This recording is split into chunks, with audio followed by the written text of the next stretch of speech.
Hey, what's up, guys? It's Jordan with the Laundromat Resource Podcast. This is show 108, and you know it. I am pumped that you're here today because today we have an awesome show with Bryan Neal, who comes in and shares his story of buying his laundromat like the month before COVID broke out and what that experience has been like since then and where he's at now and where he's heading in the future. Super good interview, tons of great info. I know you're going to love it.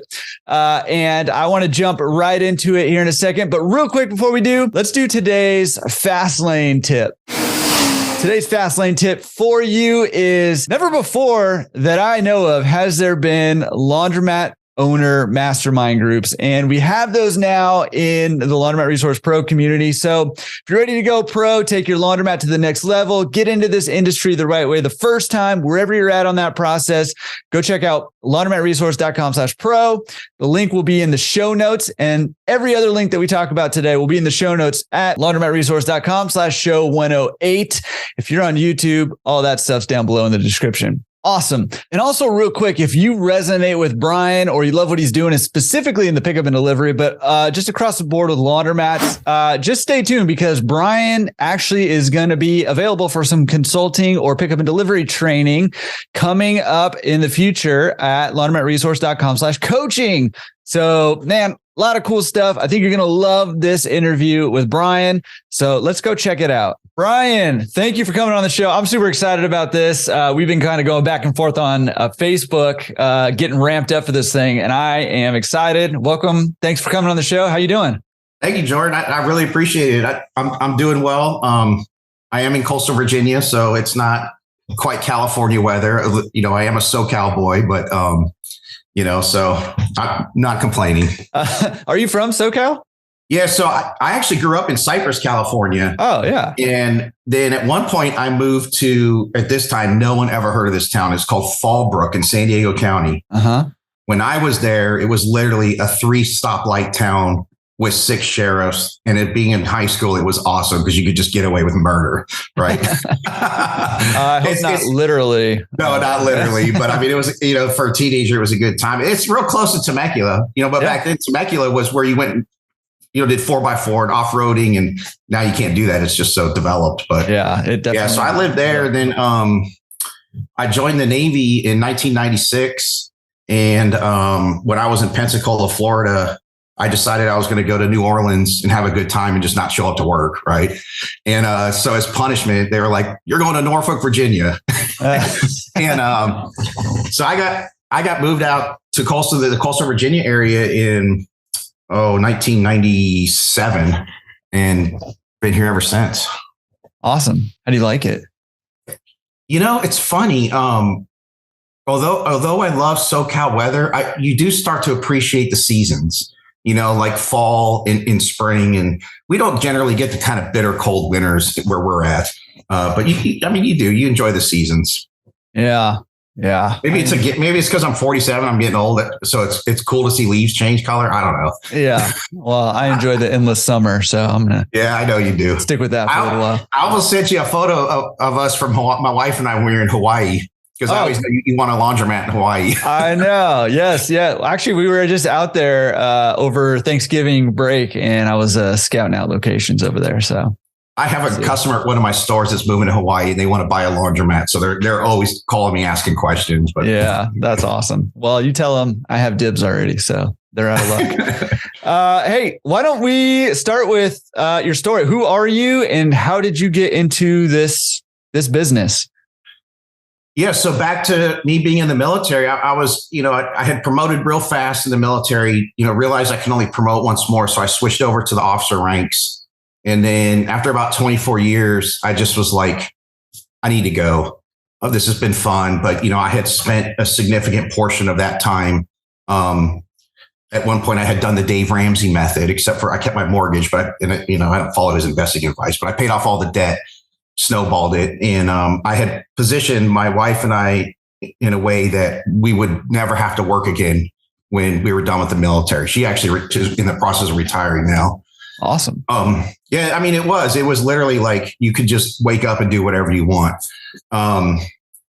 About 6 weeks prior to me actually retiring, I had to stay back for personal reasons from a deployment. I flew out later, but about 6 weeks, I was like, man, this is awesome. Like, I'm going surf fishing every morning. I'm at the beach. Like, I got this killer tan, and then it was like 6 weeks into it, I was sitting on the couch at like 10 in the morning, losing my mind. I'm like, all the home projects are done. I'm spending $100 a day at Home Depot. All the projects are done, and I'm losing my mind. And I just looked at my wife and I said, the retirement plans that I have are going to change. I can't do it. So when COVID hit, the military knew that I was going to retire, and the military sent a lot of people home to telework during COVID. So they just said, okay, listen, you're going to retire. Just go home because of COVID and just, communicate with us in case we need you or whatever. So I bought a laundromat. I was like, why not? I still have income. I don't know what a laundromat does, but I'm going to buy a laundromat because I knew I needed something to do. That's kind of how I got into it. I tried buying a laundromat it might have been 6 years ago now. And I didn't know what I didn't know. But when my wife and I walked into the store and I looked around, I just said, we need to leave. And she's like, what's wrong? And I said, I don't know. Just something in my gut says run. There's something wrong here, but I don't know anything about it. I just know something's wrong. And then, fast forward in 2020 we bought this laundromat, but the idea came from my father. He has multifamilies in California. One of them's in Newport Beach. And on Saturdays, we would go to the common area laundry rooms and collect the quarters. Mm-hmm. And for whatever reason, that just stuck with me. So, I always knew laundromats were a recession-proof business, right? So I always knew that's what made them smarter than other industries. But then when COVID converted them to essential business, I was like, geez, man, this is like hitting the industry lottery here. I mean, what else can you ask for? Right.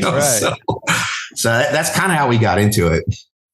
Yeah, that's pretty wild. And I'm always like kind of blown away how people's past take them to laundromats, because it's just kind of a weird little niche that we're in here. So it's always interesting to hear that story. Yeah, it is. Yeah. It is. So, you said you bought in 2020? Jordan. Did you buy when in 2020 did you buy? Oh, it's great. So February. Literally. I mean, you're just jumping right into the deep end there, right into the fire, No clue. That literally was February. Like, we signed the paperwork with the lawyer, we're handed the keys, and the government was like, everything's shut down. You're like, what? How did that affect the business? Or did you even have enough runway to see how it affected the business? It is funny because we were actually running for a few weeks prior to COVID shutting down. The problem with this first store was the customers, for whatever reason, didn't have a good relationship with the owner. The store was older. It was like, I don't even remember now, 20, 30 top loaders or something. So it was your standard kind of bowling alley top loader store. But when we were doing the due diligence period, it was an asset sale.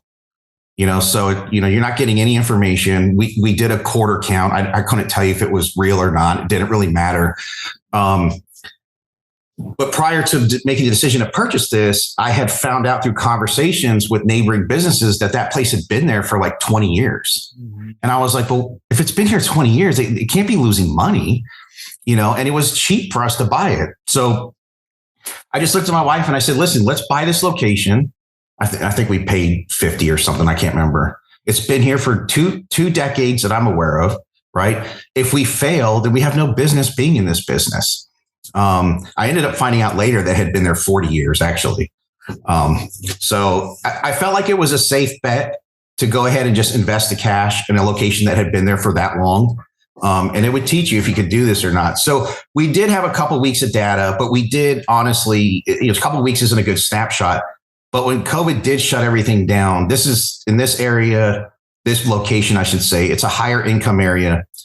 So, I call it a comforter, dog, bed, blanket store, right? So when COVID hit and shut everything down, those people stopped coming. Mm-hmm. So there was easily a 30 and 40% revenue decrease that we could tell in that short period that we did have it. So that did suck because, I mean, you would go in there and open coin box after coin box after coin box and it was empty. So it made us nervous. Yeah. Well, I look at everything as a lesson, right? So I was like, okay, we obviously did not buy probably in the ideal location, number one. And we bought during a pandemic and we get to stay open. We're fortunate for that. So what can we do with this store during this time period to understand customer patterns or what customers demand to get smarter? So that was in February of 2020 when I kind of started putting that plan together. At that same time, I knew we needed a retool. So I contacted every distributor in the area. They're like 1,000 square foot store. I'd never hear from them again. My distributor that I use today, I love him. He showed up. And the very first thing he says is he goes, "Is this location even open?" Because none of the machines were running. And I was like, oh man, we're in trouble. And I was like, well, we need a retool plan. And he worked with us. But a couple of weeks later, again, I don't even know how to fix them. I barely know how to turn these machines on as a customer, right? A couple of weeks later, he calls me and he says, "Hey, I know this dark store in this other area. It's been empty for about 3 years, but there was a laundromat there, one of the chains here, for 25 years. I was like, "Show it to me." Again, I don't even know how to spell laundromat yet, right? Anyway, that's the second store. So that's kind of, COVID did have an impact, absolutely. But it also gave us the opportunity to learn, and some of the things that we did was we put cameras in there so we could watch customers. Mm-hmm. We put 2 40-pound machines in there and we saw customers showing up that we'd never seen before. Then we put a few more machines in there and of course, customer pattern, the increase. And then I just looked at my wife one day and I said, "Do you carry cash?" She says, "No." Now, I know the answer, right? Neither one of them. Who carries cash? Hardly anybody. Mm-hmm. But it was a coin store. So I said, "Listen, we have to put something on there so people can pay with their phone." But our dryers were the old green walled mechanical, right? So I had to convert them over to digital, which was like, at that time, it was $250 a machine and the store makes no money. So my wife's like, "You're insane. You can't do that." Yeah. Keep throwing money at it. Yeah, that's what I do, right? Yeah. She's the bookkeeper. So I just keep throwing money and she reels me in. So she finally said, "Okay, look, convert 6 dryers and go ahead and put pay range on there if that's what you want to do." At that time, pay range was free or whatever, Huh. So we did that. And it was like, within a couple of weeks, we saw all these customers from a completely demographic coming in that we had never seen before, just using pay range. Later on down the road, when we retooled that store, we knew, okay, pay range was going in everywhere. And, so we used the COVID timeframe, one, to learn how to run that store, how to bring new customers in, and 2, how to open a dark store. Because I had never built out a laundromat before, which there's a big joke to this laundromat, but, and not only build out a dark store, but expanded another 1,000 square feet and then expanded another 1,000 square feet, which is what I'm doing right now. So anyway. Well, we're going to have to get into that in a second. But let's back it up. Okay. So you found this little laundromat. I mean, you mentioned like, hey, it's probably not the best location. You had you're talking about the punch in the gut feelings of when you're opening coin boxes and there's nothing in there. Like how do you navigate? Did you feel like this was a mistake? Or were you just head down determined, I'm going to make this thing work? What was your kind of mindset at that point? I was head down determined to find a way to make it work, because going back many years prior, it was our second rental property. The first rental property we bought was a flip, because I knew I needed to learn how to be a landlord, not how to flip a property. The second one we bought, I basically flipped it, but I almost bankrupted us. Literally, I got to a point, I would sit on the stairs and cry because I didn't know how to go home and tell my wife, I don't know how we're going to pay the bills, because I took us too far, too deep. So I took that experience from many years ago and went, fast forward to this laundromat and said, we're in trouble, but I'm going to find a way out. So, one of the things we did is we just started to understand what was going on around us. Okay, so this area is very close to a beach. Okay. So it's COVID right now, right? Summertime's coming. People aren't going to be traveling. Okay. But you can still go to the beach or whatever. So I started going to the campgrounds around us.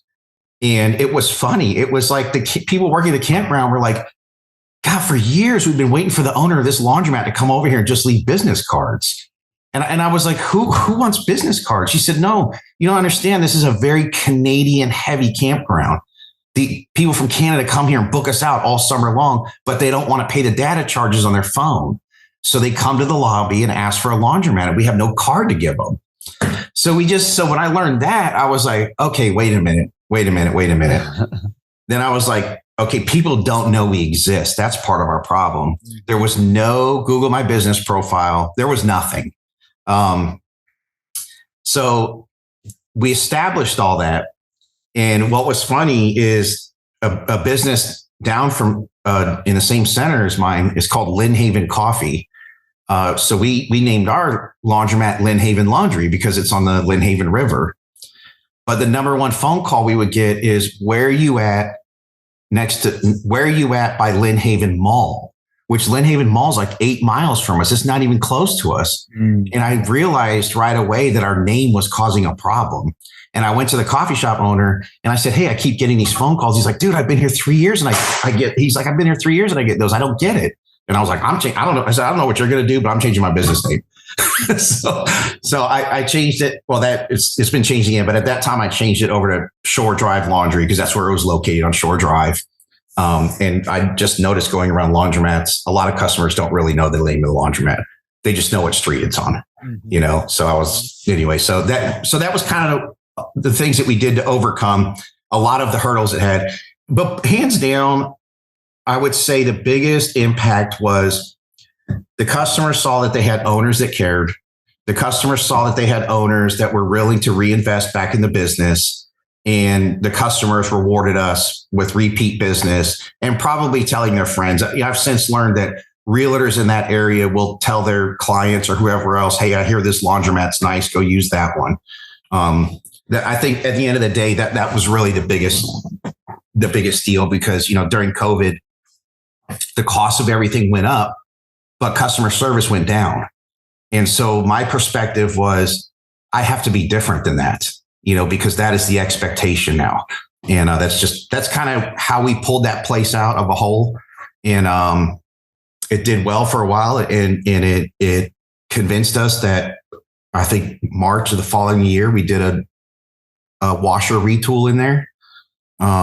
We still have the Speed Queen 30-pound dryers in there, but we did a washer retool in there, and the place has just been doing better and better and better. Yeah, well, I mean, and that's a really, thank you for sharing that, because that's an awesome story. I do a ton of consulting calls, and probably the number one fear, maybe like paying too much is the number one fear, but not having anything in the coin box. I mean, that's the fear, right? It's like, what if I buy this laundromat and it's not making any money? Because it can be hard to know how much money like you said, like it can be hard to know how much money a laundromat's making before you buy it. And, I think that the story is encouraging because it just kind of shows, like, if you can take a deep breath, like, 'cause you can panic, right? You can panic. But if you can take a deep breath and assess the situation, kind of logically, and think through, okay, what are our hurdles? How do we get over them or under them or around them or whatever you got to do, right? How do we do that? And put the plan into motion that you can crawl out of that situation. Yeah. I mean, what you're saying is relevant, because the opposite is just give up. Right. And then somebody like me will just come by and buy it for even cheaper and won't give up. And it may not be a $1 million store. It might be $80,000 store. But if it's a 42% profit margin and you spend 2 hours a week there, right? Who cares? Yeah. I mean, so you're correct. I mean, you can give up, or you just got to push ahead. There's always a way. It's even we have an operations manager now, and I always tell her there is always a solution. Okay. It's never just, we can't do this. There's always a solution. And when she says we can't or something, I'll say that sentence again, but take the word can't out of there, because that's not an option. Yeah. I love that. Sorry, I was just writing that down because so good. I'm getting pumped up right now. Yeah. Okay. So in your story, okay. So, well, first of all, so you mentioned that you bought this thing for, 50 grand or whatever, something low. And basically you were not expecting it from what I'm hearing, I think, correct me if I'm wrong, but you were not really expecting to be making money or making too much money, anything substantial. So was your plan going in, hey, we're going to go in and improve this thing and increase it from the get-go? Or that's why I told my wife, it's been here for decades. If we fail, we don't belong in this business. I will say this though, and this really did help me a lot. When I started fixing the store up, this guy came by one day, introduced himself, and he goes, "My name's Jerry. I owned this location for, what did he say? 18 years. He had 5 locations at one time. He said, this is always my favorite location. He goes, I'm so happy to see someone fixing it up. And we just got to talking, and he mentioned something about a part on one of the machines. And I was like, what is that? And he goes, do you know how to fix machines? I was like, no. And he goes, I'm going to show you how to fix machines. I'm going to show you how to maintain machines. And that guy's long since been retired from the business now, but he's always a text message away. When we were at the clean show, I literally had a catastrophic failure, a drain that locked the door, right, in an unattended store. And I said, Jerry, I'm at the clean show in Atlanta. He said, I'll be there in 15 minutes, and so he was a huge help because the machines are older and we're breaking, right? But if I had to pay a technician on top of no revenues and rent and all, we might have really been in trouble, to be honest with you. That guy was a huge part to our success in the beginning, and he still is today. He's an old school laundromat guy. He doesn't run like we do now, but he still has wisdom, and he still has tricks that can save you a lot of heartache.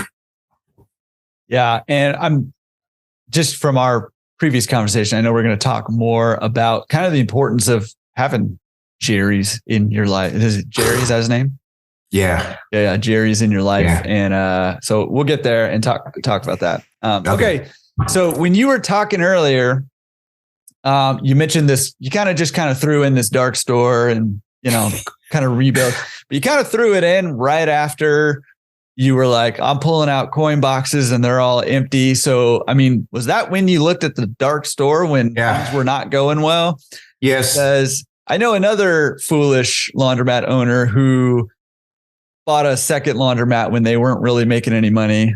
This guy right here. Yeah. And so I'm curious as to why you were dumb enough to do it. Because I know I was dumb enough to do it. So why were you dumb enough to do it? A lot of what happens, I guess, with me is kind of I just get a feeling, I had no idea how this store would perform or not. It was irrelevant. What I did know is locations are hard to find. So if I was being shown a location that had a chain laundromat in it for 25 years, I probably shouldn't ignore it. That doesn't mean I can afford it. I don't know how I'm going to pay for it, but I shouldn't ignore it. So what I did is every day I would either go over there in my truck or go over there on my motorcycle, and I would sit there for 2 days and watch the shopping center. I just sit in the or not 2 days, 2 hours. I would just sit in the parking lot. I would do traffic counts, see how fast cars were coming and going. Was it a busy shopping center? It has a corner store, that people hang out at. So who needs to be run off because that'll affect the laundromat business. And I just started analyzing all those things, not knowing really much about the industry. I was just kind of going off my gut. And so after, I think it was 2 months, I went back to my distributor and said, get me in contact with the owner of the building. And we went in the store. It was awesome. All the infrastructure was there. I was like, oh yeah, right. Yeah. Right. I was like, this is a win. And the owner, you could tell the owner was probably somebody that was important in the area, right? But was also very cautious about who he was going to allow to be a tenant. And all I knew was, and again, I had no money to pay for this, right? I said, all I knew was I had to convince this guy I was the right person. And I went in there and just started pointing out things, talking about machine sizes and turns and literally like stuff I was just randomly reading places. Throwing around the lingo. I like it. And that guy, he had his general contractor with him and his bookkeeper. They're all three were basically interviewing my wife and I. And the owner looks at me and he goes, I don't know what it is about you, but I believe in you. He goes, I don't know why. He goes, something tells me you're going to be successful. And he goes, so if you want this place, it's yours. And I was like, sweet. So don't go check out my other laundromat. Yeah. Well, actually they did. Oh, did they? And I told him, don't worry, that was a work in progress. But so I was like, sweet. I was like, Dustin, let's order equipment. I don't know what it was at that time. It was COVID prices. They were still throwing rebates at you, not like year 2 of COVID where they're just running a train over you. But right. Yeah. So I don't know what it was. It was like $250,000 or more in equipment. It was a 1,500 square foot store. But again, all the infrastructure was there. It was legit. And you're like, yeah. Then a permit was pulled. Okay. So the joke going in was it was a laundromat before. Just order equipment and put it in. Right. Well, then a permit got pulled. Everything's out of code. All the electrical, all the mechanical, everything had to come out. All the way down to the frames, basically. When I say frames, like ceiling frames. So new drop ceiling, new duct work. I mean, everything had to go back new. That was like, I would sit here. We had other investments as well, but I would sit here at night, every night, literally, with a spreadsheet that was run out like 12 months, shuffling. Who am I going to pay this month? How will I? Literally just doing this dance with dominoes or whatever you want to call it, never knowing if we were really going to make it, but convincing everybody that was dealing with us that we could pay and we're going to get this done. And we did get it done. But it was very scary. There was a lot of nights where, I would wake up at 1 a.m, like, oh my God, this is due next week. How am I going to get this done? But it turned out to be a phenomenal. It turned out to be such a good experience that it actually taught me how to GC future builds. So like when I expanded that laundromat again, I just GC'd it myself. And I just coordinate with all the contractors. But it turned out to be a very, very smart decision. And one of the things that I told the store owners, I said, listen, we're going to come in with a high-end laundromat. We're going to have the best machines in the area. We're going to have the nicest store in the area. I said, but you have to clean up the shopping center. I will help you do that. These guys that hang out all day long bumming for money, they got to go because they're just going to hurt my business. And I'm not going to spend this kind of money.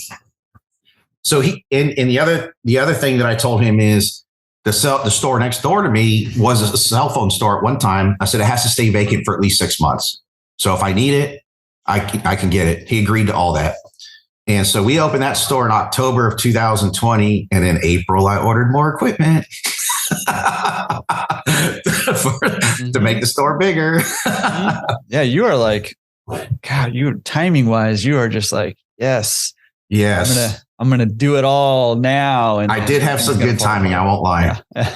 Yeah. But that store too, I was, I got the demographics, I saw the water bill from the previous, because the building owner, has the water records, so Alliance analyzed the water bill and told me whatever they told me. I didn't, but it seemed like a pretty safe bet, but I didn't really know, and so we opened in September. It's a Hipsh store, so we have Hipsh Command and, the app, the customers can pay and all that, which is a genius idea. But, so we opened October 1. In December, I looked at my wife and I was like, the revenues aren't good enough.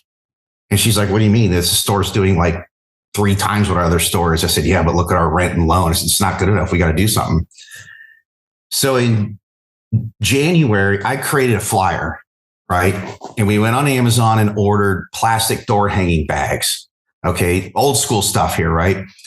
And we ordered 2,000 of them. I think at that time, 50 of them was 500 of them was like $20. My wife printed 2,000 flyers at work, so we wouldn't have to pay for the printing because we had no money. And we literally spent the first 2 weeks of January. I targeted specific neighborhoods in the area, and we spent 2 weeks door hanging. And we had a 25% revenue increase that month.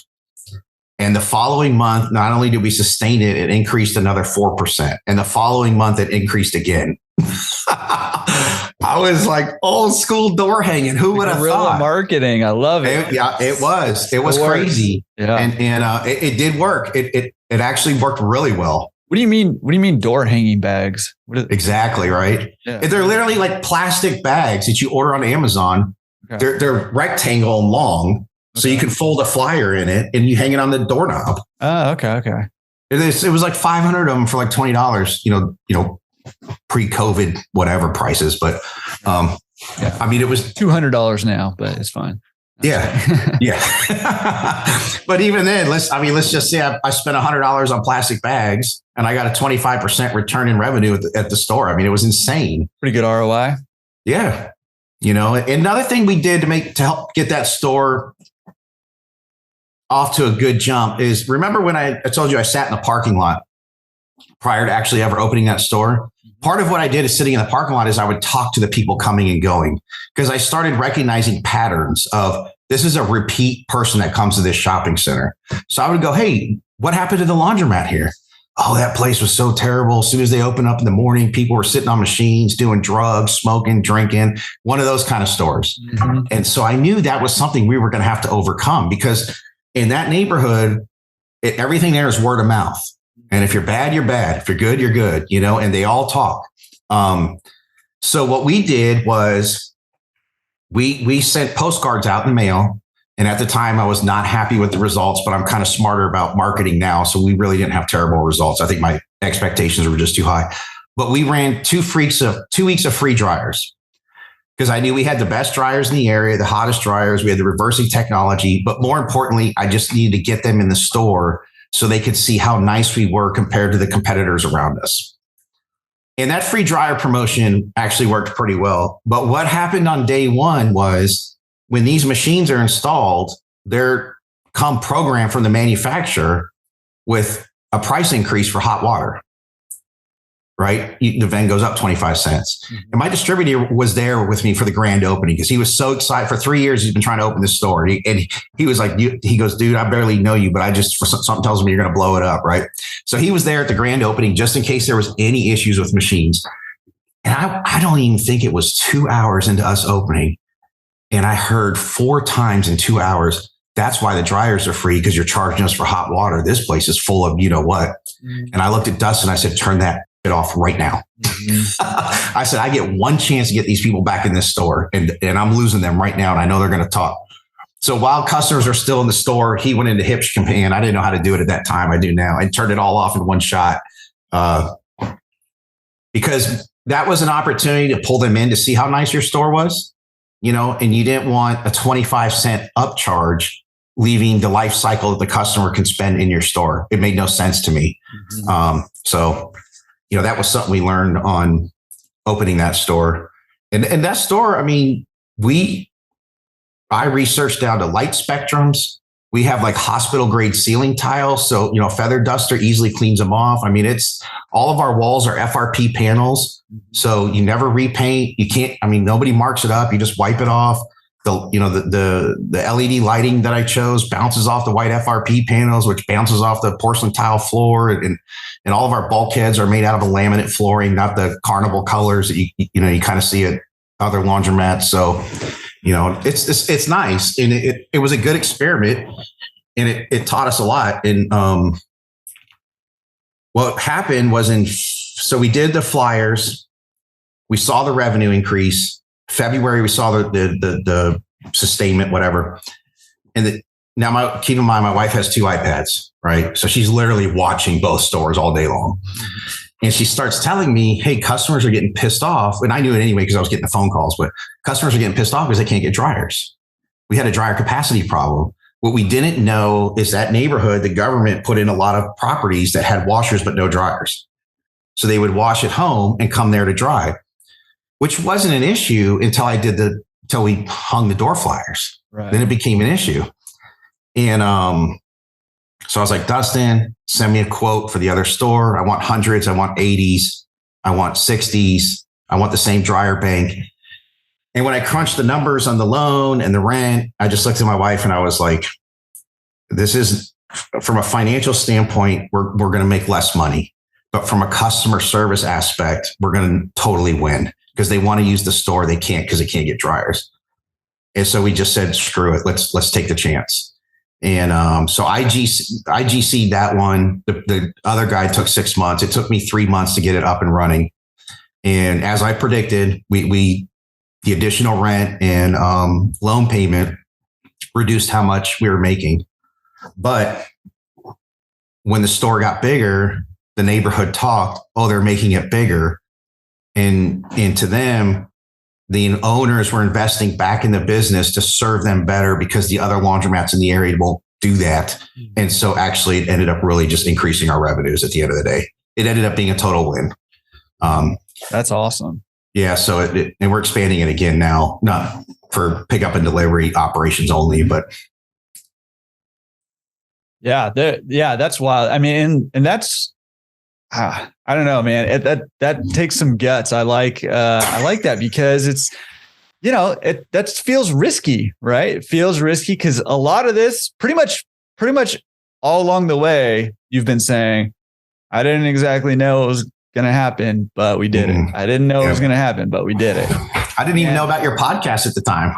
Oh man. See, just think of how far you could be if you had it back then. All the mistakes I've made. Yeah. Join the club and pretty much everybody who's been on the podcast is in that club too.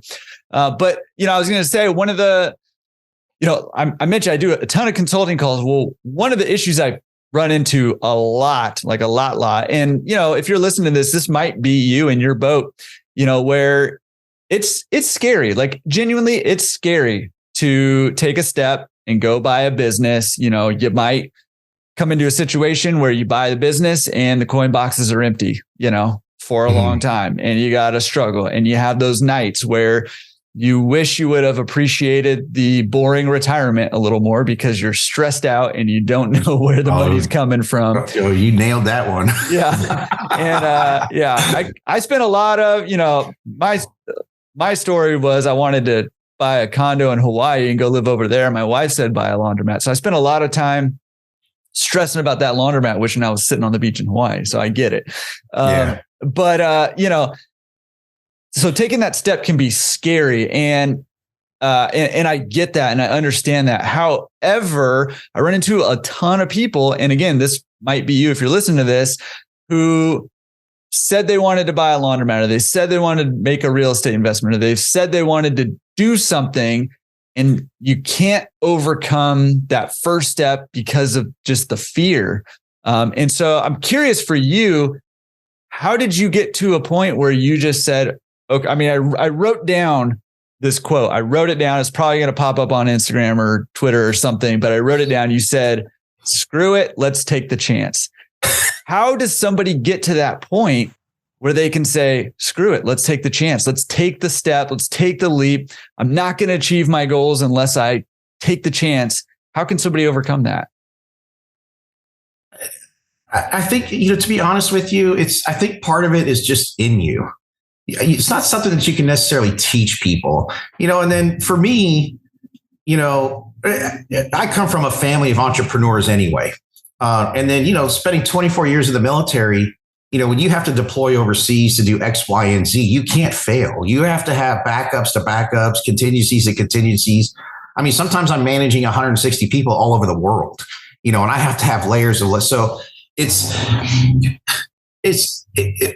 when I got into real estate investing, okay, I had the fear, right? What I knew in my head was, if I put $30,000 into a rental property, it's going to make me $500 a month, $700 a month, whatever that number is, right? But my fear was, what if I fail, right? So I was like, what am I going to fail here? I can never do that in the stock market. I can't put $30,000 in an ETF and get $700 a month or whatever that is. Well, my fear was tenants. In this case, it was, they're going to trash the place or they won't pay rent. And then blah, blah, blah, all that stuff. And so that's when I had spent 7 years saving to buy our first, when I say it's always my wife as well. So we had spent 7 years saving. I mean, at one point we were so broke, we picked up change in a parking lot just to buy dinner, like buy chicken breast and rice just so we could eat, So we had spent 7 years saving to get into a rental property, but I could never pull the trigger because fear of tenants. So what I did was I put down the books because I realized the books that I were reading, although they had value, they were a decade old, and markets have changed. People could say tenants are always tenants, but that's not true. As generations grow up, millennials, Gen, whatever they're called, they all have different expectations and rules they live by. So I knew if I was going to be successful in real estate investing, that I needed to learn how to be a landlord. So that's why the first property I bought was a flip. All brand new, everything works. I don't have to worry about an air conditioner breaking that I can't afford. And I used that, and I actually became a member of Bigger Pockets to learn how to become a landlord. And then as I got more savvy at real estate investing, I used to contribute a lot on Bigger Pockets. I haven't in years. They used to have one of my quotes up in the office. I don't know if they do anymore or not, but I went to real-time resources, right, to learn. So in the laundromat industry, how do I get over that fear? Again, there's podcasts out there. There's yours. There's, I think Dave Menz has one rolling now. There's several channels of information that you can get.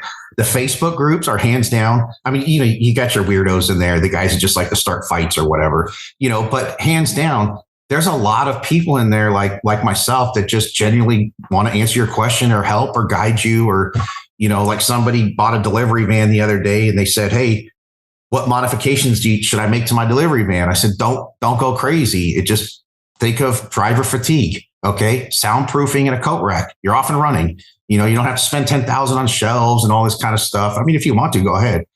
So to get over your fears, you have to identify what it is, but go find the real-time resources. Don't identify a fear and buy a book that was relevant 20 years ago. Now that coin laundry book that I'm reading is older, and that one's actually really good. I can't remember I heard it on one of your podcasts. I can't remember the title of it now. Yeah, I forget the name of it too. But I have it in my kitchen, but that one actually cracks the code on demographics. That's been one of my biggest things since I got into this industry. Is like demographics is like a secret. It's like, I'll tell you a little bit about this, a little bit about that, but I won't quite connect the dots. That book does a phenomenal job at filling in the gaps. I should send Teddy Boo Boo to go. Oh, he's sleeping, to go get my book. But yeah, so that's how you get over the fear, and then, you've heard the phrase analysis paralysis, so again, that generates, you're just fueling your fear at that point. At some point you have to say, I'm acceptable with this risk. Let's do it. Back to my first store. If I fail, I lose $50,000. It's not like I have a $250,000 loan, that I have to pay back. Well, I did a few months later, but,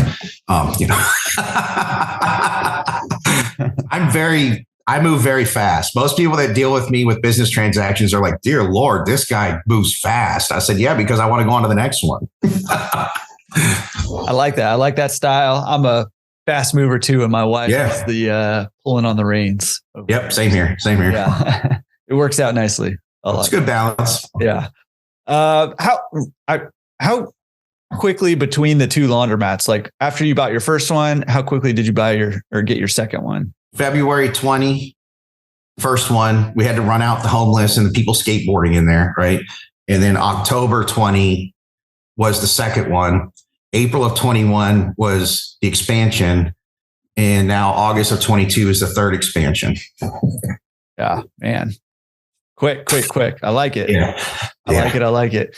Okay. So you got two laundromats, but I know that you also, at some point on the timeline, maybe you can place it on the timeline for us, you started doing pickup and delivery, right?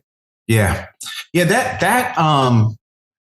So I'm with Happy Nest. I think I spent about 2 months vetting them because I wasn't, this is how I looked at pickup and delivery. COVID taught an entire generation that anything can be brought to your home. And their kids were watching.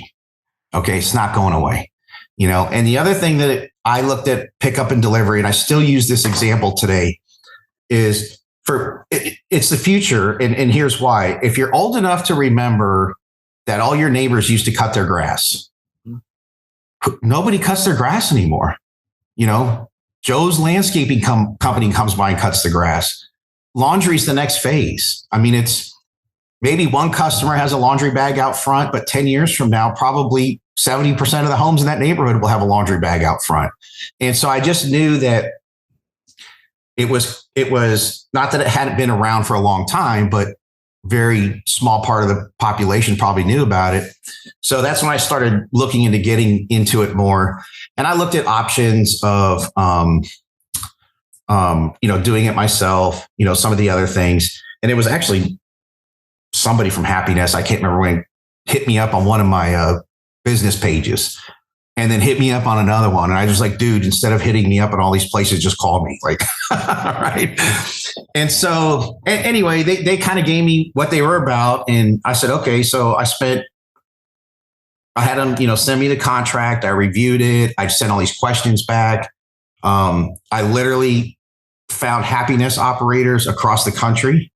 I think I tracked down 10, and I called 1, I called 2, I called 3, I called 4, I called 5, I called 6, and I stopped. All of them had nothing but good things to say.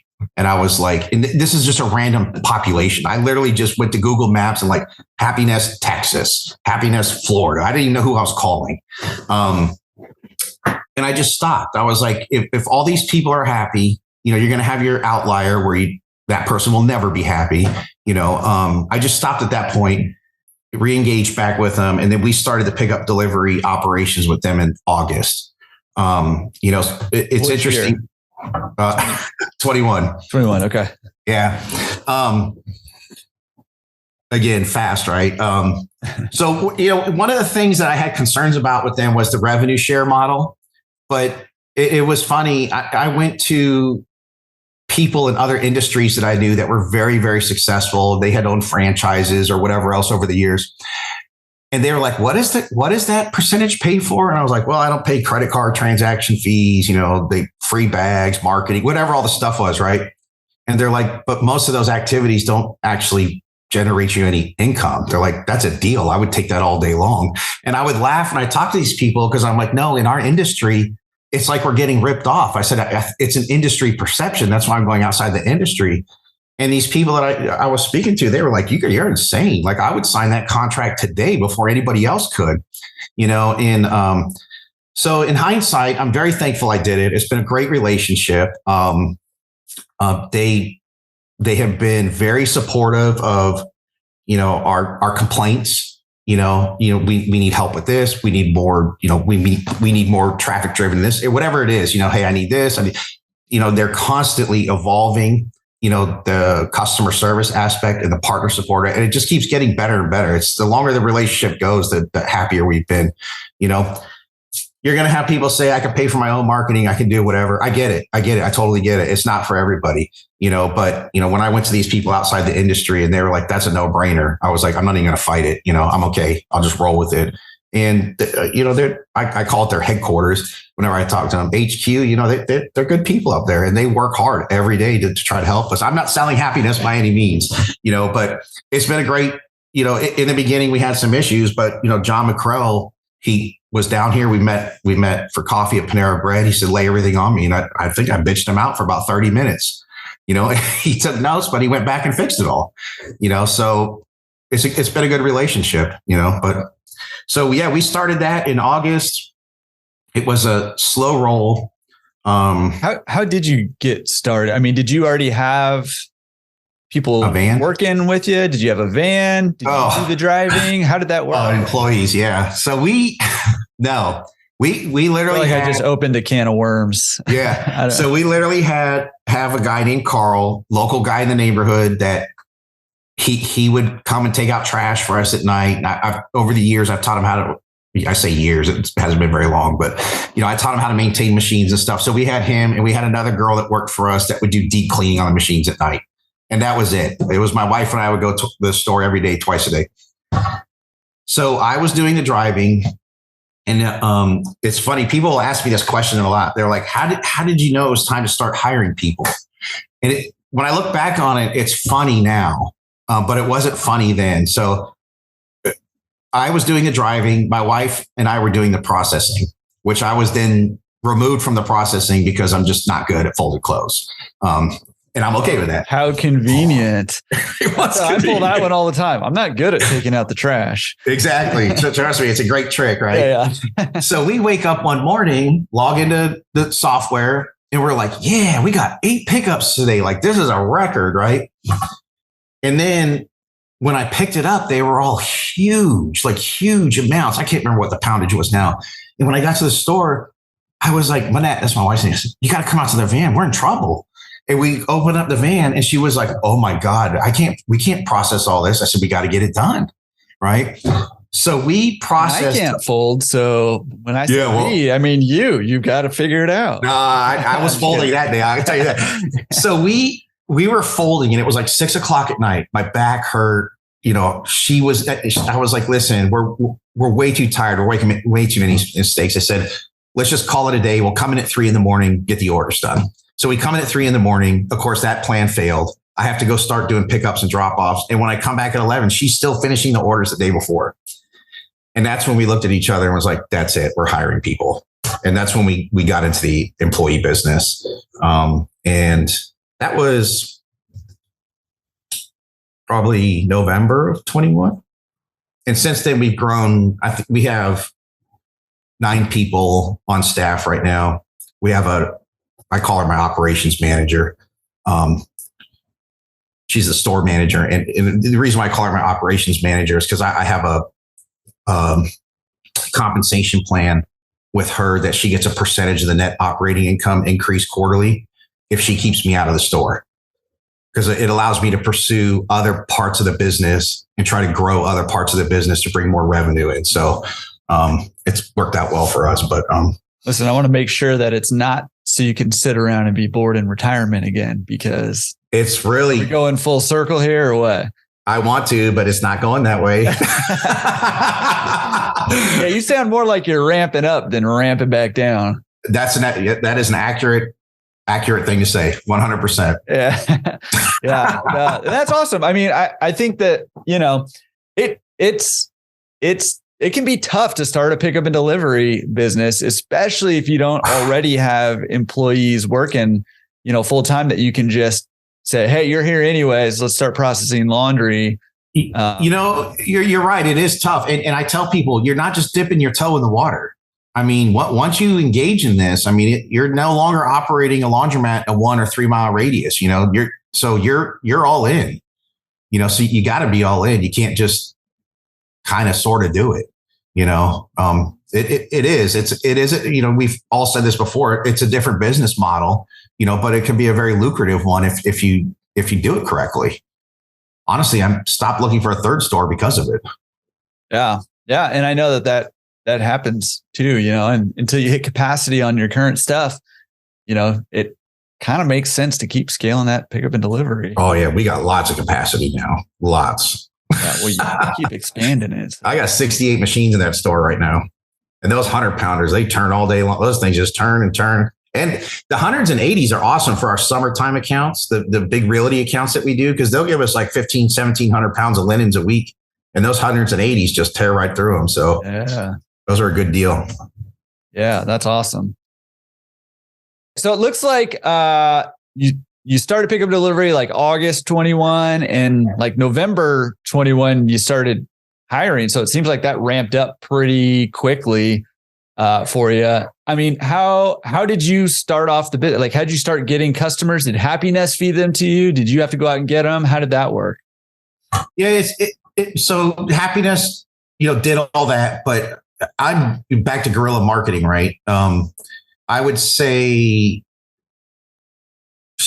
maybe spring, when we kind of had a stable workforce in place, right? Probably about spring is when I said, I'm going to start going out on sales calls.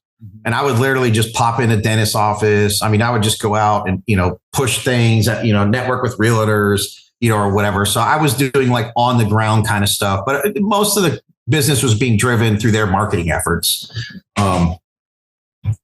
So that's kind of how I give them the credit for growing it the most in the beginning. You know, I tried stuff on Facebook. I'm not good at that. I just put Teddy Boo Boo photos up there. People seem to like that, Assuming that's your dog. You mentioned it a couple. Yeah. Okay. You'll see him riding my motorcycle with me and all kinds of other dumb stuff. But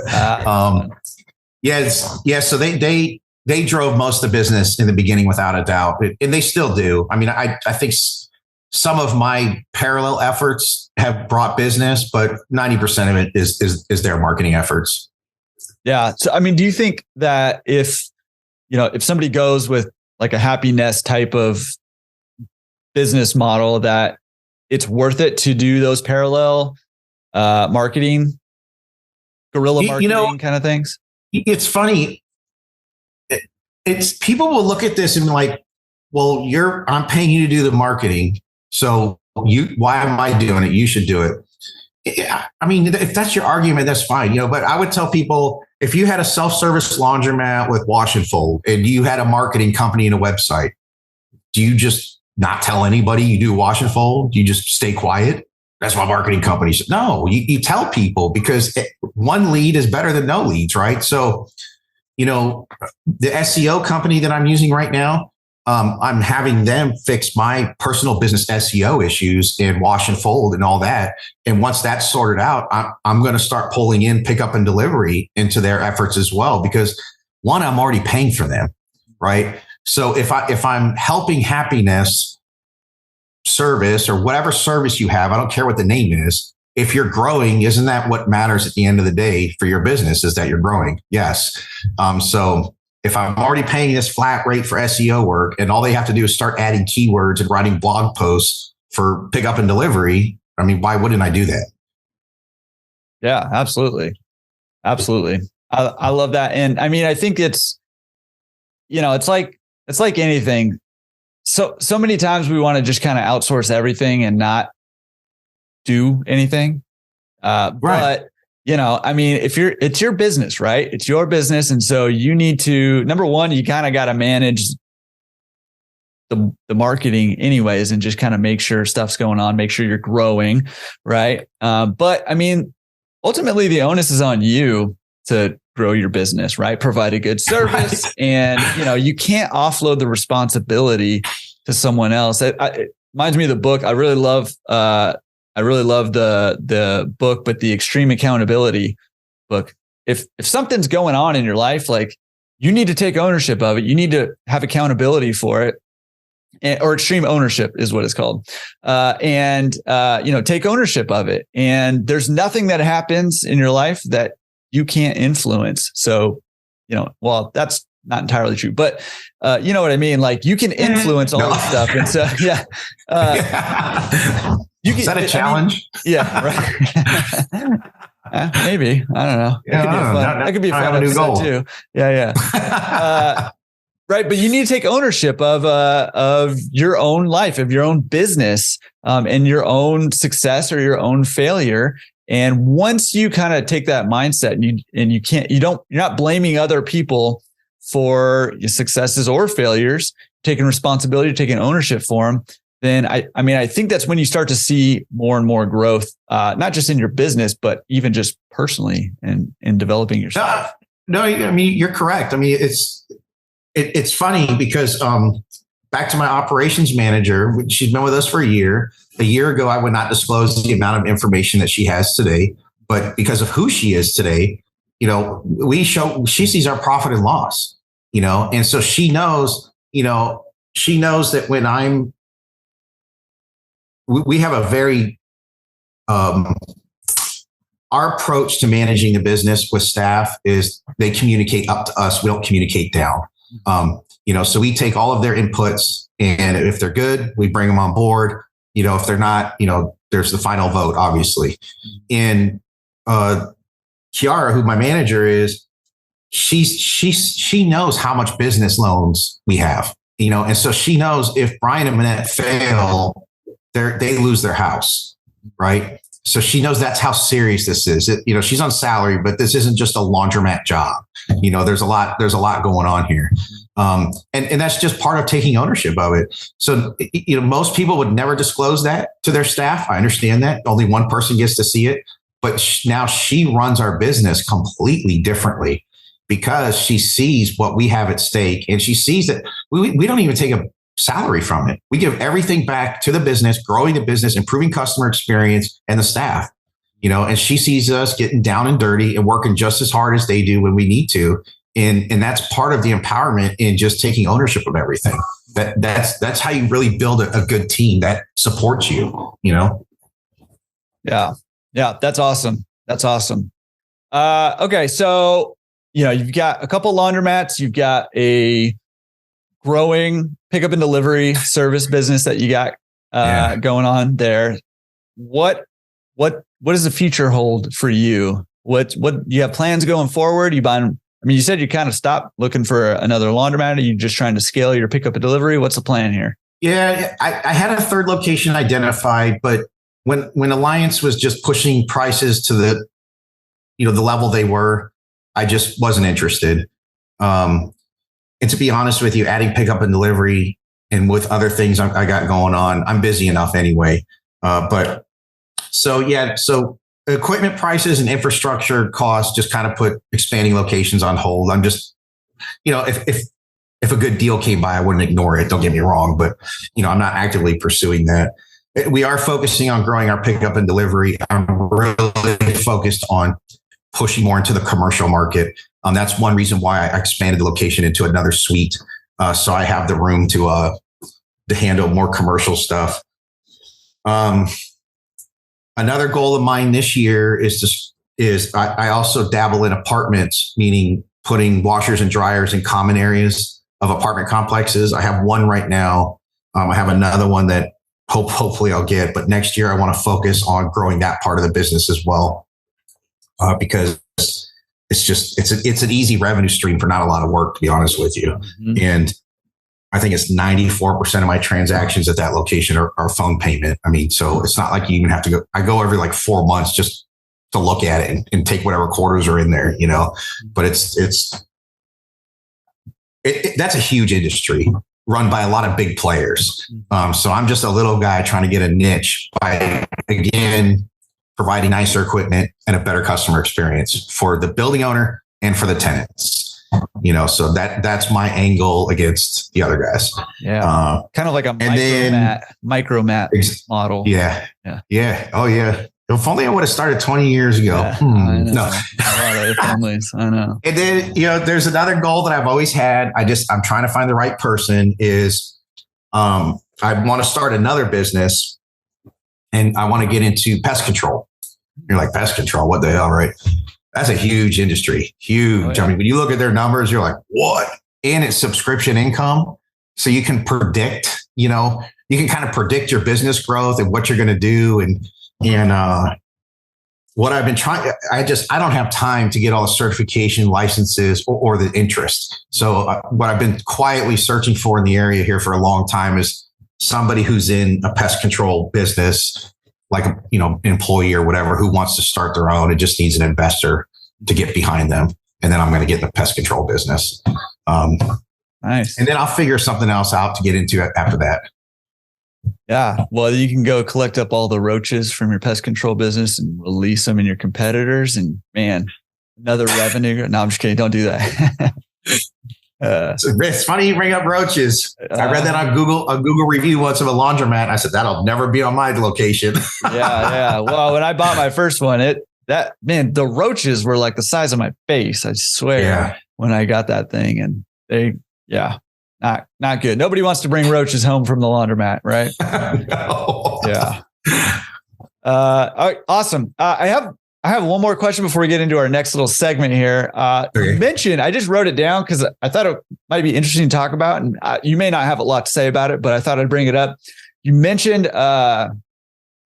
Jerry being an old school laundromat guy, right? And so I don't know. I thought maybe we could chat about what are some of the differences between old school and new school kind of philosophies of laundromats, because I'm very intrigued at where the industry's heading right now. I think it's changing more now than it ever has before, and like faster. So I'm curious what your thoughts of what the kind of old school mentality versus sort of a newer school mentality of laundromat ownership. I 100% agree with you that it is changing. And I think it's because there's a whole new breed coming in. But not only are they coming in, they have access to information like these podcasts and private Facebook groups. The old school laundromat guys, that they have their equipment 20, 30 years. They learn how to fix everything that under the sun, and they don't raise prices. They just they only take quarters. They don't think about other options. And it's not that they weren't successful in their run, but it's funny. Back to that Jerry guy. And this is why I never ignore relationships. I'm a huge believer in partnerships, right? I could have easily just told that guy, great, you own the store for 18 years. I don't care. You're dismissed, right? I could have easily told that guy, but then what, right? It led to him teaching me how to maintain the machines, him teaching me how to fix the machines. He would even tell me that particular store before the summer season, you want to open up all the top loaders and replace any belts that are starting to look bad, right? Like, I would have missed out on all of those golden nuggets. But then that led to when he was closing his last store, he didn't want to close it because so many customers needed it, but the lease was just ridiculously high. And he just came to me and he said, Bryan, he goes, I can't sell you this store. He goes, I know you're going to lose in the long run. I can't do that in good faith. And I was like, but Jerry, that's actually, your store can kind of live on in another way. I said, because I'm doing a washer machine retool and I ordered some new machines, but I'm looking for some newer used machines. Bam, right there was a 60, 240s, 230s, and all I did was go over. I helped him tear his old store down. He gave me his change machines that he didn't need anymore. He even gave me the old Klopp quarter counter. Those, is it Klopp? I think it is. It jams all the time. It's just a big pain in the ass, right? Yeah, yeah. And I was sitting there in his store just cranking away quarters. But while I was there helping him tear down his store, he's like, hey, all these motors right here for these dryers, they're the same as your dryers. Go ahead and take them. All these parts, go ahead and take them. They'll work on your machines. It all led to that because I didn't dismiss a guy who was just happy to see his store being redone. So I think he had his top loaders at like $2 or something. It was in his other store that he closed was like $1.75. I was just, it doesn't work like that, So it's not that he did anything wrong. It's just today you have to bring in technology, and you have to bring in options. And the old school laundromat owner guys, not all of them, but just a few that I've known here and there. It's the way I did it for 20, 30 years. It's the way it's going to stay until I'm out of the business, because they don't want to reinvest back in it or whatever it is, Yeah. And I see a lot of the same things. And like you said, there's nothing wrong with either model. Really. It's not a right or a wrong, but it is hey, the world is a lot different than it was even 20 years ago. There were no smartphones like 20 years ago, I mean? Like it's changed. I don't even think there was flip phones yet. Yeah, exactly. I don't think I had maybe 20 years ago is when I got a cell phone. I was in college. I remember 2002 is when I got my first cell phone. Yeah, that might be when I did too. Because we had pagers before that. Yeah, exactly. And my mom had like an old car phone that was like a little briefcase basically. Oh yeah, it came with that big battery pack. Yeah, exactly. Yeah. Oh man, good times. Okay, now we're just dating ourselves. But I mean, things are changing, right? And so, the one caution I would say to anybody who's kind of clinging to that old school model, some of the things that you just said is things are changing, like I said, faster than ever, I think, in our industry and in our world. And if you don't adapt at least a little bit with that, then I think that a lot of laundromat owners will be left behind. And a lot of laundromats that have served communities for a long time will kind of slowly devolve into zombie mats or just go out of business. And so, or an opportunity. Yeah. So I mean, just that's kind of one thing I just kind of want to put out there is like stuff's changing right now. And it's not the same. I know things didn't really change a whole lot from like 1980 to 2000, 10, probably, it was not a whole lot of change in our industry. But in the last 5 years or so, it's changing a lot. It's changing fast, and you need to be aware of that. Yeah, so here's some more validation to what you're saying there. So I always tell people when they want to get into rental properties, I tell them, just here's expectations up front. Almost every property you come across is going to be run into the ground. And I said, because the guy bought it, whoever it was bought it, they ran it like they did for 20 years, never replaced anything, band-aided everything up, and now you got to dump, right? And then you go over to the coin laundry or the laundromat industry, you buy a store, 20-year store, you just run the machines into the 20-year mark, 25-year mark, and you punch and run, right? The walls, everything in there is old, dated, whatever. In the new school laundromat, you open a store, right? Retool, whatever it is, 10 years in, you need to make a decision. This is just my personal opinion. It doesn't mean I'm right. For me, at 10 years in, I'm going to make a decision. Do I want to continue to be in this industry in these locations? If the answer is yes, I'm probably going to retool relatively soon.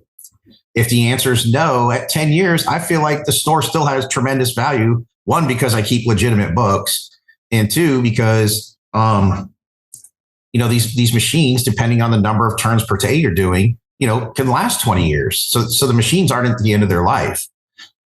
I think new school laundromat owners are looking at that. They're looking at depreciation costs. They're looking at, all those factors, but you have to identify a timeline. It's like this. Take a Chevy Silverado, right? Which I have a 2021 High Country. It's worth more now than anyway, that's a whole nother conversation. But take a Chevy Silverado, right?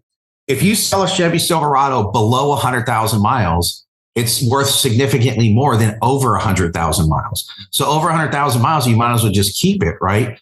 So now let's talk about a laundromat. Once I've had these machines 15 years, if I'm not going to get the business, I might as well just keep riding the train, because they've lost so much value at that point. There's no point in selling them anymore. It's just that's how the new guys are thinking. The old guys are like, man, this store was great for 20 years. I'm out. So anyway. Oh, yeah. I love that. And I think you're right. That 10-year mark is a decision point. I mean, it could be before that, obviously, but that 10-year mark is a decision point where you're right. The machines still have some value. They still have some life left in them. And, that's the time to cut bait if you're thinking about getting out. But man, if you're thinking about staying in, I think probably around that 15-year mark is when you should start thinking about replacing those machines pretty quick. Yeah. Depending. You're going to get new technology. Your maintenance headaches are going to go away. I mean, all the stuff we already know, It's just, that's what the new school guys are bringing to the table that the old school guys just didn't, Anyway. I love that. And I think it's not even that they were running them wrong before. I think it's a product of the innovations in the industry, and so they didn't need to do all this stuff and think this way back then, because the machines were pretty much just the machines, and there weren't very many developments, and they weren't focusing on efficiency and yada, yada, yada. And so most customers knew top loaders. Yeah, exactly. Even still, we fight this. I get it. Sadly. Yeah. I love top loaders. Yeah. I love them too. I love drop kicking them out of my store. So I'm just kidding. Okay. So we have a segment on the show called Down to Business. Sweet. And Down to Business, I mean, we've talked about a lot of the stuff that I like to go through in Down to Business, which is typical, but I want to just kind of make sure we cover the bases so people understand a little bit more about your business. So remind us, your Coastal Laundry there, where are you guys located? Coastal Virginia Laundry. What's that? Coastal Virginia Laundry. Coastal Virginia Laundry. There you go. So you guys are in Virginia. Yep. And you have 2 laundromats and a pickup delivery, and you're running your pickup delivery are you doing it out of both laundromats or just your second location? Not at this time. So one location we have is in Virginia Beach, and the other one is in Chesapeake. Chesapeake is I call it my flagship store. Okay. That's the one that has all the capacity. That's the one that I'm now, adding a third suite to. So we're running it out of there currently. How far apart are they from each other? About 20 minutes. Okay. So we for our pickup and delivery, I try not to go more than 30 minutes in one direction. Now, I did push into North Carolina recently because the marketing guys were showing hits on their request for the service. And I don't think anybody services that area, to be honest with you. So it's a little bit further than I normally go, but if it takes off, I'm the only guy in town, so, but I try to keep, but yeah, those are the two stores. Virginia Beach, one of the, remember, contingency plans and backups to backups to backups. Virginia Beach is not a, $1 million store, but Virginia Beach market is a very successful market for a lot of businesses, period. So if my customer base in Virginia Beach for pickup and delivery outpaces the other areas, then I'll run from both locations because it would make sense to run Virginia Beach out of Virginia Beach. Right. But the growth isn't it. We're not there yet. So that's back long-term planning. Yeah, for sure. Where's that speed run, man? Let's just get it going today. Let's get off this call and let's just start driving. I'll be honest with you. If vans weren't so expensive. Oh, yeah, dude. Oh my God. Even if you can find them, I mean, just finding them is crazy. I've seen some guys doing some crazy stuff like buying old Dodge Caravans and stuff because they can't find it anywhere else. Yeah. Yeah. And honestly, we don't, the way that I've structured our routes is we go do all the pickups and we bring it back to the store so they can start processing. Then we go do all the drop-offs. Right. So we don't have those guys that run their pickup and drop-offs or whatever, they get back at 8:00 at night and then start processing. We don't do that. I mean, when we get bigger, obviously we're going to run into those problems. So we don't. But the way I have the routes laid out and structured now, we don't need to do that currently, and we can run out of one location with no problem. Yeah. Well, and you should be able to do that out of one location for a while. You can process a lot of laundry in one store in 24 hours. If you end up going overnight. So, yeah. Okay. Do you lease both of the locations that your laundromats are at? So yes and yes. Okay. For how long? I don't know. Meaning you're going to buy the buildings or what does that mean? I'm in the middle of some confidentiality agreements. Gotcha. Cool. Awesome. Let's just keep that as a secret, everybody. Let's just keep it on the down low. Yeah. So, yeah. Good idea. Secret between all of us. Reach out to me at the end of next month and then I'll well, you know what? This probably won't air until around then. So you might be good. You might be golden. So okay, good. We're doing this at the end of the year, 2022. So, okay. You've been in the business a couple years, right? Almost 3, coming up on 3. February will be 3. Yeah. Yeah. Coming up on 3. That's awesome. Can we talk about how much does it cost to do laundry in coastal Virginia? For pickup, delivery, self-service, drop off. What? Yes. All. Yes. Okay. So currently right now for residential, commercial or residential pickup and delivery, I charge $205 and then $230. So $205 for weekly, $230 by request. Certain areas around here, due to location or other factors, they get charged 25 cents more per pound, which is those areas are growing quickly. It's mind blowing to me. But anyway, drop off service, we do $1.25 a pound, $1.50 for same day. And self-service. So let me see. Top loaders, right? Love them. Those things do so many turns per day. It's insane. I just keep raising the price and they don't care. I only have 4 of them, truth in advertising. And eventually they'll be replaced by 30s once they're old. But so top loaders are $4.25. My 30s are $4.50. 40s are $5.50. 60s are $7.25 just because I haven't changed them yet. I'm just being nice until the end of the year. Then I'll change them after the new year. The 80s are $11.50 and the 100s are $13.50. Wow.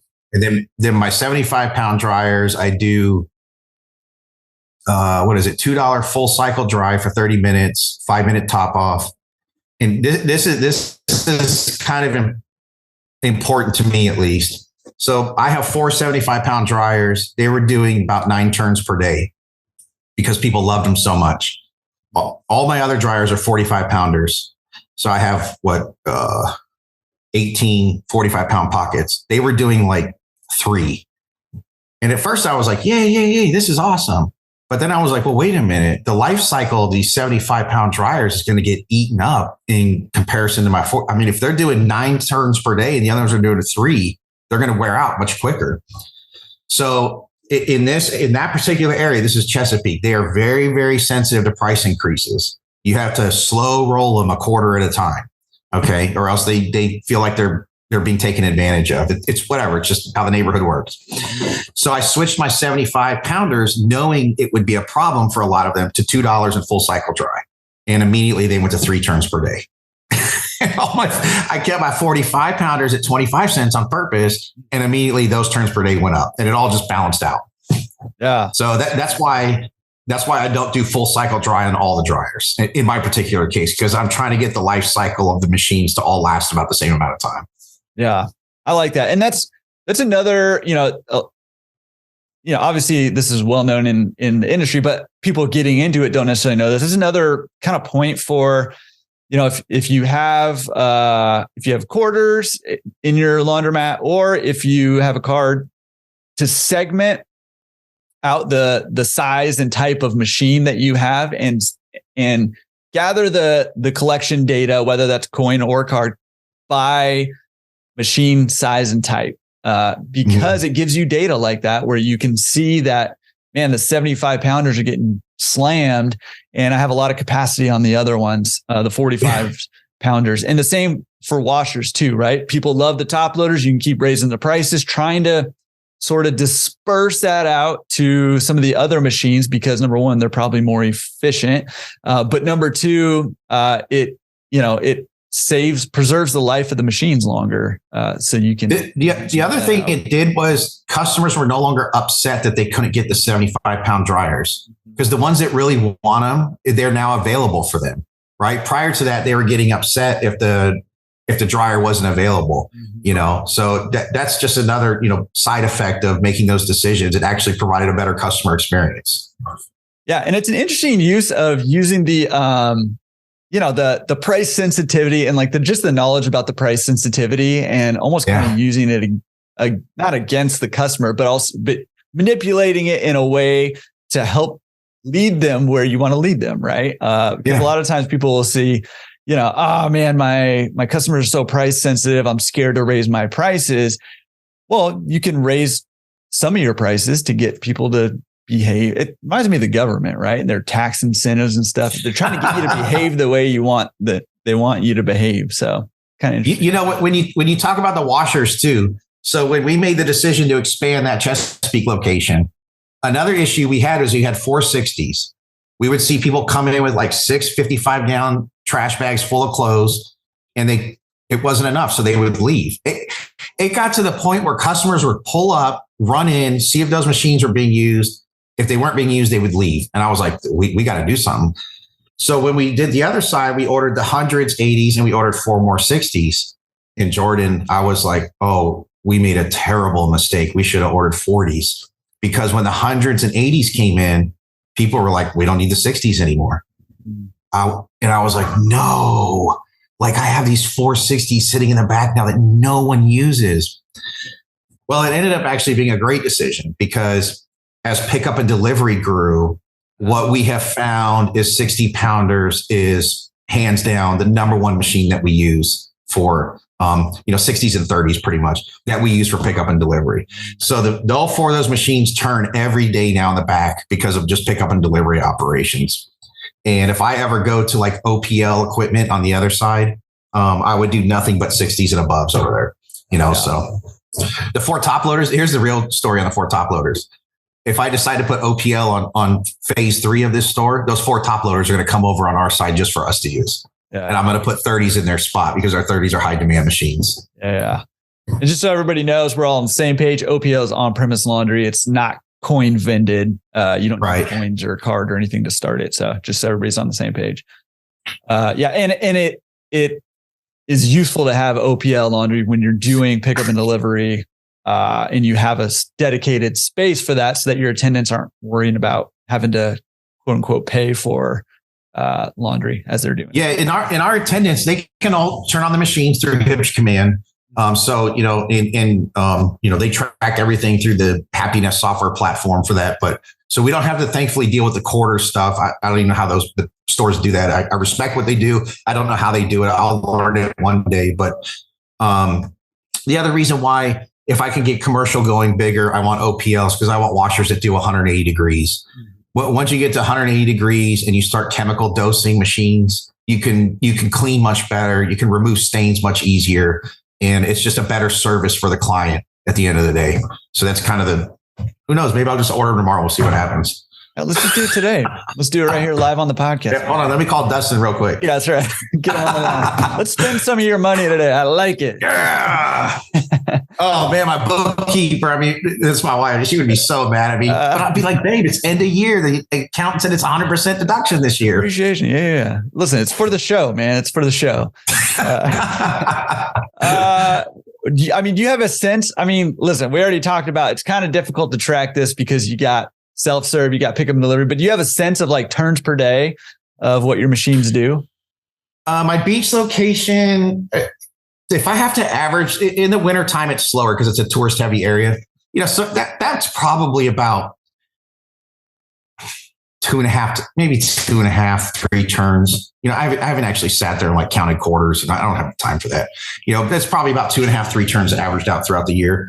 My Chesapeake location is approaching 4 now. Nice. I love that. That's awesome. Do you have a sense? I didn't even actually run this by you, so feel free to skip this question. But do you have a sense of how many pounds of pickup and delivery or drop off you're doing?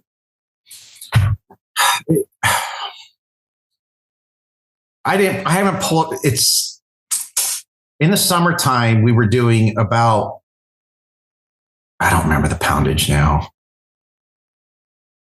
I don't have a good answer for you on that right now. Okay. No, that's totally fine. I forgot to even run that by you beforehand. So yeah, it's fine. Prepared for it. I would have pulled up the data. I don't have it. Yeah. Yeah. So 20,000 pounds a week. I love it. That's great. You're killing it. No, a day. That's a day. A day. That's why. What is that? A week? Oh my gosh. Are you kidding me? You have 2 locations. You got the one you run your pickup and delivery. The other one you don't have that. Are they fully attended, unattended? What's that look? So my beach location is unattended. It's never even had heating or air conditioning installed in it. We just got done installing that in the building. The initial goal was to start the attended service there with wash and fold, but I'm not 100% committed to that yet because, I mean, we kind of know how staffing issues are all across the country right now. Yeah. And what I'm evaluating in my head is if I staff that location, I'm initially probably going to take a loss, because now I'm staffing it and I'm trying to build wash and fold. It'll probably in the long run take off. But really, I'm like, I have staffing issues at one location, frequently. Do I really want to inject another location? So right. We installed the heating and air conditioning for 2 purposes. One, because the customers should have it. They deserve it. They spend money there every week, right? And 2 was to staff the place because it gets incredibly hot there in the summer inside that store and incredibly cold in there in the winter. But I don't know if we're going to staff. But yeah. Now my Chesapeake store, that's fully attended. We're open 6 to 10 at both locations. The attended part though is only 8 to 8. I don't need them 6 to 8, and and then like holidays, Christmas and New Year's, nobody works. I cover the stores, so the staff can have off. Every other holiday, I let the staff decide if they want to process orders or not. I said, do you want to do, and they always want to do pickup and delivery. They always want to process the orders. So they're like, yeah, I think my manager one day was like, my landlord doesn't give me that day off on the rent. I want to process orders. So I was like, okay, I'll go get them. I like that logic. Send the driver out to go get them, Yeah. So I kind of let them decide that, so they feel like they have a vote in what's going on, and it's worked out well. Nice. Are you running? I mean, we kind of already talked about this, but coin, card, hybrid. Yep. So my beach location is coin. Oh, interesting thing. Remember you asked me if that location had done well? Yeah. We had one change machine, right, with 2 hoppers, an older standard changer, and we actually got another one because that one can no longer make it through the week. So I guess that's a measure that the store's doing well than when we first owned it, Yeah. Or more people are coming in just to get quarters, which happens too. So don't even get me started on the coin shortage. That was a big lie. I was getting quarters every week from the banks all day long. That was the biggest lie. Anyway, that's a whole nother. I couldn't get them for anything. I was down to like a few $100s. No, in my credit union was giving them to me. Then they finally cut us off. And then the teller, we had another bank we used that always took the cash from my wife and counted it. And my wife was talking about the frustration of quarters. She goes, I can get you quarters. How many you need? She's like 500 to 1,000 a week. She goes, no problem. I'll order them. And every week my wife would drop cash off and come back with 2 boxes of quarters. Oh, that's awesome. I don't know how she got away with it, but so anyway, my other store is, the first store is coin and app. It's pay range. The second store is in card. Okay. And I'll we all know coin. Why do I have quarters, right? We all hate quarters. Well, at that location, my number one phone call is, do you take quarters? Because everyone else around there is card and they hate cards. Okay. So that's why I take quarters. The app, the Hipsh app, Speed Queen, Dexter, whatever the brand is you have, if you already have that functionality in there, I think it costs me $150 a month to provide the app to the customers. Okay. I don't care what they charge. Honestly, don't tell Alliance that, but it brings in customers. Like, no kidding. People will come there because we have the app. We have mothers come into the store and call their daughter at home and tell them what machines to start. And they sit at home and start the machines. They can see the store from their house, so they know if it's busy or not. It brings in customers. And even if customers don't put any money on it, they still use it to come to your store because they're like, oh, it's Sunday, but it's not busy right now. So anybody that has that functionality in their machine and they don't want to pay the $150 a month for the service or whatever, it's a terrible decision. And then the card, I'm a big believer in removing barriers. So if a customer says, I don't have cash or blah, blah, blah, can I use my credit card? Our answer was always no. And it frustrated me for a very long time. And Teddy Boo Boo's having a dream right now. One of your podcasts, 6-10 of them ago, I don't know what it was. I don't remember her name. She uses wash, dry, fold POS, just like we do. And she put the functionality on there that they could pay with their credit card and turn on a machine. And I was like, oh, genius. So literally, we've done that now. And literally people come in and we add 25 cents to the machine price to cover the transaction costs. And literally people will come in and go, can I use my credit card? The attendant's like, yeah, which machine do you want? And they go into Hipsh Japan and they turn the machine on for them. And so now that was one barrier to entry that we always had at that location, is we couldn't take debit or credit cards. They had to download an app, and everybody wants to do that. But now, because of what I heard on that podcast, we have that functionality. We're actually have taken it even further and further on wash, dry, fold POS. But yeah, that's the payment options we take.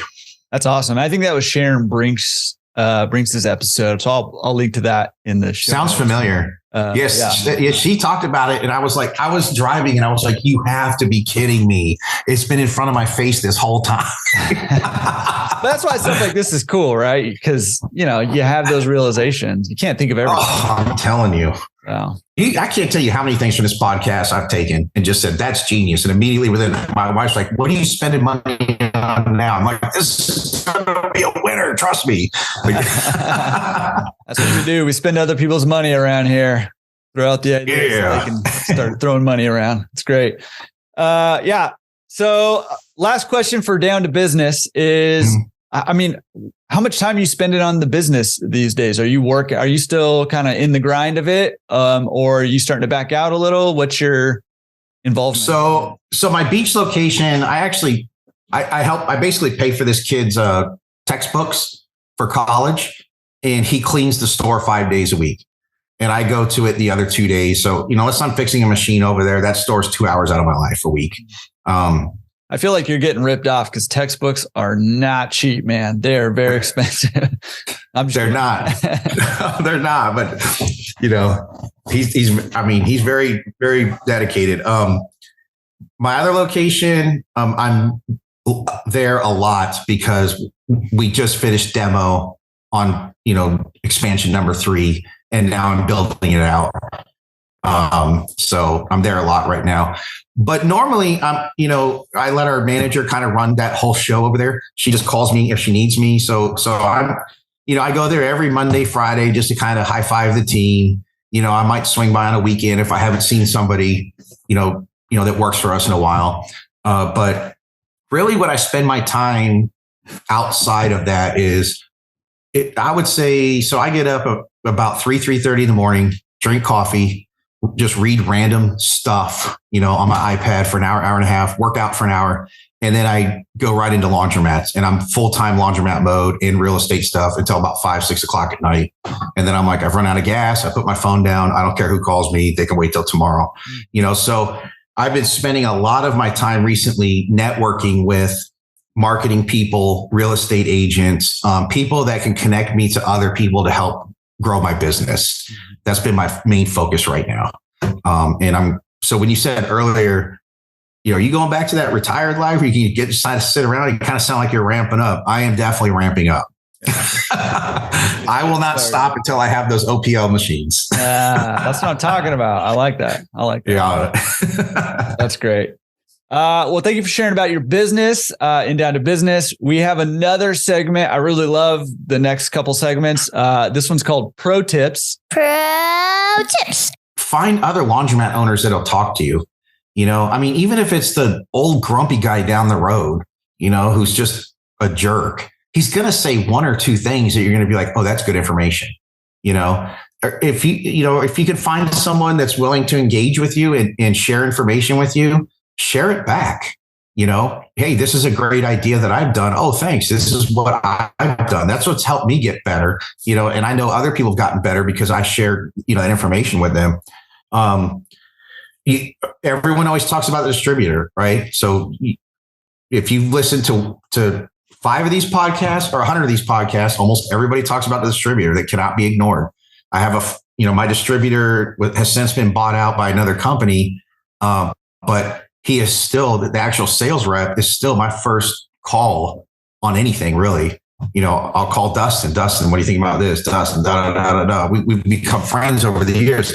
But that guy has literally saved us so much money in when I was GCing projects, so much money on mistakes we would have made on where we laid the drains in the concrete. He would come out there and tape out the whole store of exactly where the machines go. And that distributor relationship, he turned us onto that dark store too, but that relationship, he cannot be replaced in my book.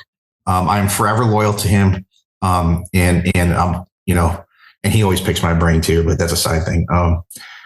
And then, like I said, I already said this before, but I didn't say this. I try to once a month go visit a laundromat owner that'll be willing to just say hi, so, a couple months ago, I went to a laundromat, in Philadelphia, and then I went to one in Maryland. Before I signed up for Happiness, I went to one in Maryland that was running Happiness, and I rode around the van with him, and I saw what was happening, and I was like, this is a thing, which helped convince me that pickup and delivery should not be ignored, and so, I've been to a laundromat owner in Richmond, and when I go there as an open book, and I walk in and I'm like, hey, these are the things that we've really had success with. What about you?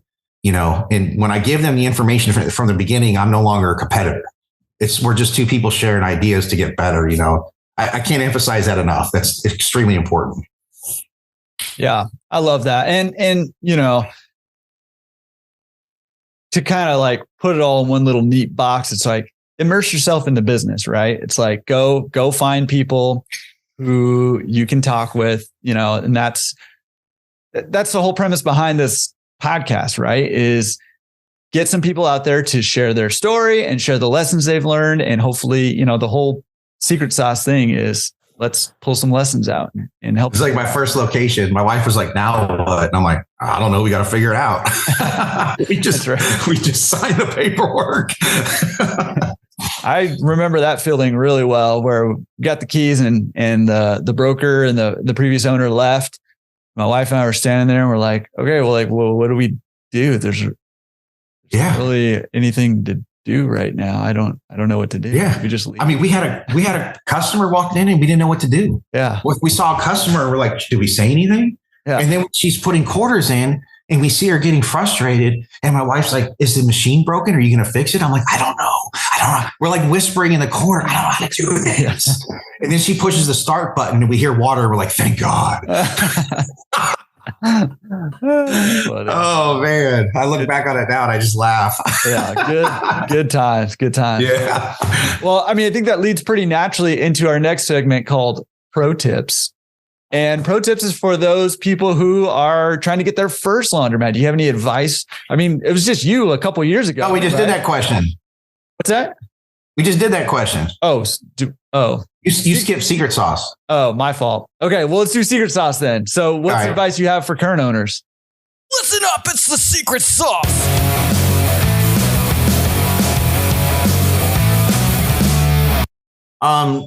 I'll go back to the wash, dry, fold POS example from the other podcast. Remove barriers for customers. If you have an unattended store, you just understand the fact that you are losing customers because you don't have an attendant. That's an expectation for some customers. Also have an understanding that you are losing customers because you don't have an open bathroom. Okay. That's an expectation for some customers. My unattended beach store, we have a Wise lock on it with a code. All the regular customers know the code. It makes them feel like they're in this exclusive membership club or something. Right. But I recognize we're losing customers because we don't have a bathroom. So, anybody who's trying to get better in their business, just understand barriers and those services that people expect are all holding you back. Don't forget that COVID forced prices up, but customer service went down. So you can go down or be the opposite of it. We've chosen to be the opposite of it, and the customers have rewarded us for that. One of the things I did to learn, believe it or not, is I read other laundromats' Google reviews.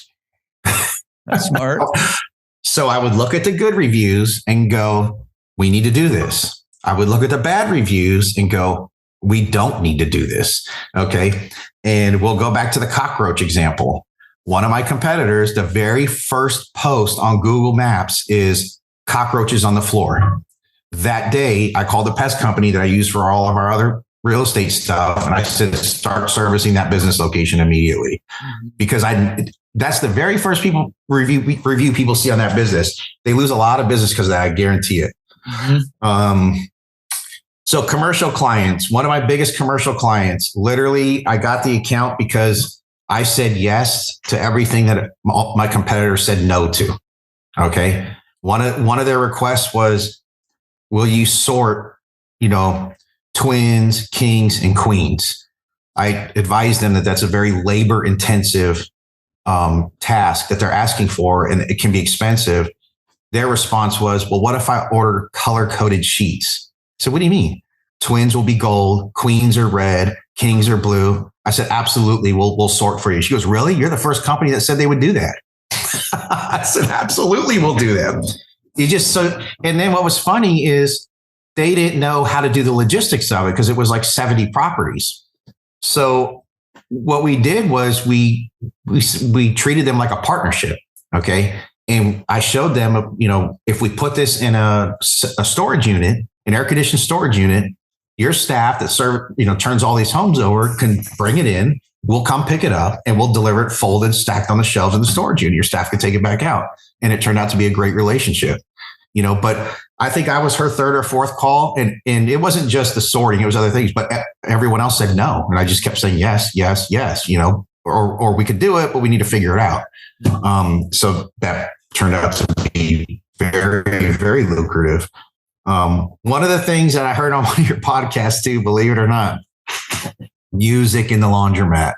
Dear Lord, did that change things? That's, for a couple of bucks on Amazon, it completely changed the customer experience in the store. And the staff love it. They literally tell Alexa to play whatever music they're in the mood for. The customers love it. When I go into stores now, I'm like, they don't have music in here. This place sucks. Like, it really was a game changer in the store. It seems like a little thing, but for the customers and for the employees, it was a huge thing. And I wish I would have done it sooner. There was a podcast that told me about it. And then back to, removing barriers. So one of the other things we did with wash, dry, fold POS is customers can use a credit card to start machines, right? You program different categories for whatever you want. It's all customizable. but we sell silly stuff on there, like trash bags. Somebody will be like, can I get a trash bag? We're like, sure, it's 25 cents. Someone will be like, can I use my credit card? Well, it's 50 cents. Yeah, no problem. And they just pay 50 cents for a trash bag that you get in bulk at Sam's Club, latex gloves, right? I mean, you can buy 1,000 latex gloves for like pennies on the dollar. We'll sell a set for $1. It's like, it's crazy, So, think about all those things that if a customer says, hey, do you have this for sale? If you have the software to do it. Because I mean, it's actually it hasn't been insignificant, the revenue that it's generated by us removing that barrier to a customer getting what they need. Same thing if you have like a Venrite or whatever liquid soap dispensing machine with no credit card reader, build the category, charge 25 cents more. We sell them all day long. I need that in the machine, but all I have is my credit card. Yeah, no problem. So that's really, and that went back to that podcast about the washers. I mean, that's so simple, but I get so much pleasure out of it when I run the reports. I'm like, really? These people who's buying latex